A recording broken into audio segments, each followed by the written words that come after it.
le cours de système de transport, est assez particulier dans la formation de baccalauréat en génie civil. C'est le seul cours, c'est le premier cours où vous êtes exposé aux problématiques de transport. Et là, il y a vraiment des étudiants qui ont une révélation parce qu'ils réalisent que l'ingénieur civil impliqué en transport peut avoir un effet direct sur la collectivité. Par exemple, on discute des impacts de l'ouverture d'un pont, des impacts du prolongement d'une ligne de train, des impacts de l'ouverture d'une station de métro quelque part. Donc, ça permet de réaliser que le rôle d'ingénieur civil peut avoir un impact direct sur le quotidien des individus.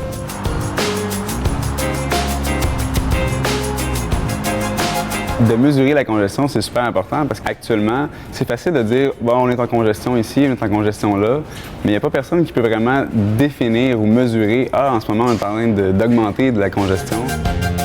On a ouvert l'autoroute 30 à Montréal. Ça, c'était un projet des ministères des Transports. Puis un des objectifs, c'était de réduire la congestion. Mais est-ce qu'on est capable de le mesurer et de voir vraiment s'il y a eu une différence avant, après l'ouverture de cette autoroute-là? Bien, mon projet, l'outil d'indicateur de congestion va permettre justement d'évaluer les différences avant-après un tel événement.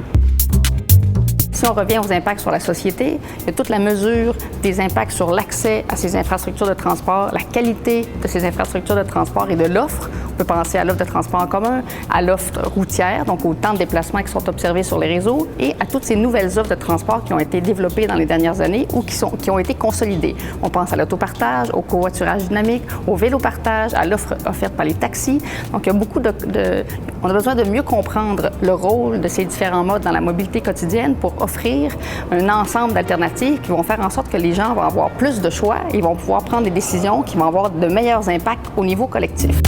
On modélise des villes, on modélise des territoires périurbains, donc il faut tenir compte de la population, des changements démographiques, de la structure des ménages, des systèmes d'activité, donc les lieux d'emploi, les lieux d'école.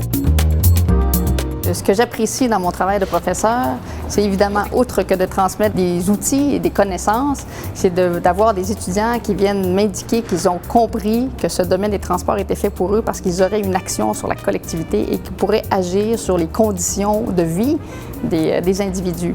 Donc évidemment, dans le domaine des transports, on cherche des ingénieurs qui sont ouverts, qui n'ont pas d'idées préconçues, qui vont être curieux, qui vont être prêts à expérimenter de nouvelles méthodes, mais qui vont aussi être prêts à réfléchir à de nouvelles façons de voir les réseaux de transport et les villes pour proposer des nouveaux outils aux partenaires. Sa passion pour le transport, c'est quelque chose qui m'a touché au début, puis que maintenant, j'ai vraiment embarqué, puis que je pense que je suis capable de transmettre cette passion-là aux autres.